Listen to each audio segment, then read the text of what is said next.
1923 Season 2 ending explained. Which Duttons survived the Yellowstone prequel?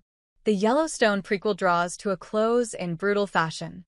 The grand finale to 1923 has just landed on Paramount Plus, bringing not just the season, but the whole series to a close.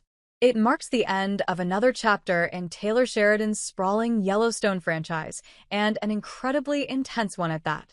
It's the second finale to a Yellowstone series in a handful of months, with the main show having concluded back in December. The penultimate episode was a shockingly bloody affair that cleared the way for a fraught finale as events in Montana finally reached boiling point. But what happened at the end of it all? 1923 ending explained. With all roads leading to the Dutton house, here's a rundown of the 1923 Season 2 ending and what it means for the future of Yellowstone. After the two helpful Brits froze to death in Episode 6, Alex is left stranded in their car, herself battling the ice. She starts a fire to try and find some reprieve from the bitter cold, warming herself by burning anything she can find. A train comes past the car, which Alex has now set ablaze to try and flag the train down, and lo and behold, it's carrying Spencer. They were both headed in the same direction, after all. He catches a glimpse of her from the carriage and leaps from the train to meet her. Finally reunited, they embrace, and Alex tells her husband that she's carrying their baby and has been now for 6 months. The train stops to let them back aboard, and Alex is rushed to a doctor who immediately tries to treat her exhausted body, attempting to bring some semblance of life back to it as she clings to survival. Spencer looks on as the doctor undresses her, revealing extensive, deep frostbite spreading across her limbs, causing her extremities to turn necrotic. Thankfully, the train isn't far from their destination, Livingston. But even there, the couple is far from safety. The Livingston shootout. Waiting at the Livingston station is Jacob Dutton and his crew, with support from Sheriff McDowell, awaiting the arrival of Spencer, all armed to the teeth. But why? Donald Whitfield's goons also know that Spencer is due to arrive, and they aren't planning to let him out of the station alive. A huge crew of them amasses at the station, ready to kill Spencer and anyone else who gets in their way. Banner, too, is in the crowd with his family. But he's not there for the fighting.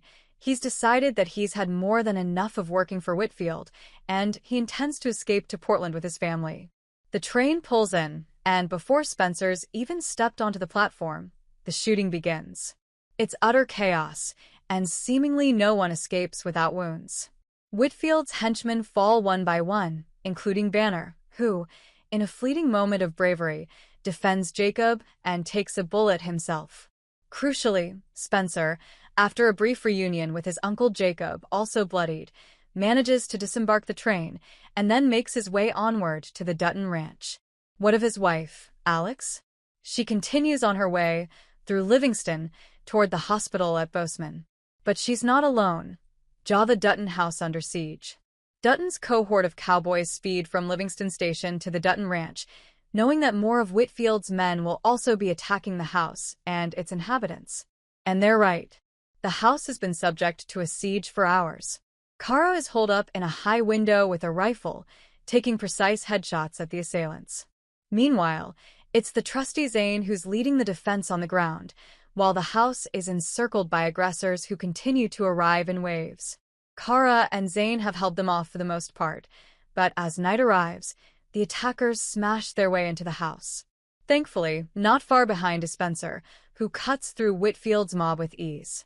He takes them out one by one, in rapid succession, proving why his return to the ranch was so anticipated by Jacob and Kara in the first place. The cacophony of gunfire ends, and the Dutton house settles into quiet stillness again. Spencer reunites with Kara, who makes for one of the most impressive snipers TV has ever seen, frankly, and in the gloom of the house, Liz calls out for Jack, who, having left the house to join the shootout at the station, should have returned with Spencer. But, of course, Jack never made it to the station, having been accosted and murdered en route in the episode previous. Kara, clearly cognizant of Jack's death, sends out a search party, who find his body in the woods. Tragedy at Bozeman Hospital. While Spencer was busy blasting his way through Whitfield's men, Alex and Jacob made it to the hospital in Bozeman. Jacob was fine, His bleeding torso was simply due to the reopening of an old wound, and goes in search of Alex, who he finds in labor. She's giving birth to her son, albeit prematurely. The baby is born and, somehow, is healthy enough to survive, despite all that Alex has been through on her journey to Montana. The newborn is John Dutton Jr., the father of Yellowstone's John Dutton. That makes Alex and Spencer the grandparents to John. But while the baby survives the ordeal, Alex has simply been through too much to hold on.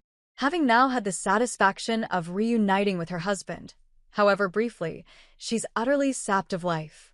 Refusing to be operated on, the surgeons want to amputate her necrotic limbs.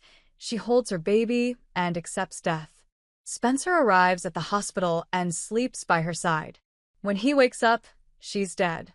Yes, after all that, Alex dies in the finale of 1923. It's a grim end to a grim story, which has been nothing but unflinchingly brutal to Alex ever since she was separated from her husband. And it's another taste of Sheridan's penchant for absolute nihilism. There's no such thing as a purely happy ending in Sheridan's Yellowstone, and Alex is just the latest example of that. If his writing has a central thesis, it's that life really isn't fair. Jacob and Spencer get their revenge. Spencer passes his newborn son onto Kara for safekeeping, and with his uncle Jacob at his side, they go to exact their long-overdue revenge on Whitfield. The duo arrive at Whitefield's doorstep and force entry. They find Whitfield having his breakfast, and, without any hesitation, Spencer shoots him dead with a bullet through the head. Jacob notes that Whitfield's demise will be an example for any of the vulture-like businessmen who come looking to take the Duttons' land. 1923's closing moments. In the aftermath of all the violence, Liz finally leaves the ranch to rebuild her life elsewhere. She's had nothing but hellish experiences since her arrival. It makes for an interesting comparison to Alex, who has similarly journeyed through despair since coming into the Duttons' orbit, but had the constitution to endure it until the very end. The remaining Duttons bury Jack and Alex in the family graveyard. And from then on, Spencer takes on the ranch as his own, allowing Jacob to begin his overdue retirement. He and Kara will look after Spencer's son while Spencer looks after the Yellowstone ranch. And what of Tiana? Having killed the priest, she's captured, finally, by Marshall Fawcett. Fawcett takes her to trial, but the prosecution has no witnesses, and the case is dismissed. Tiana can now walk free. She makes her way west, toward California, seeking a new life and a break from the brutality she's been forced to live through for the past year.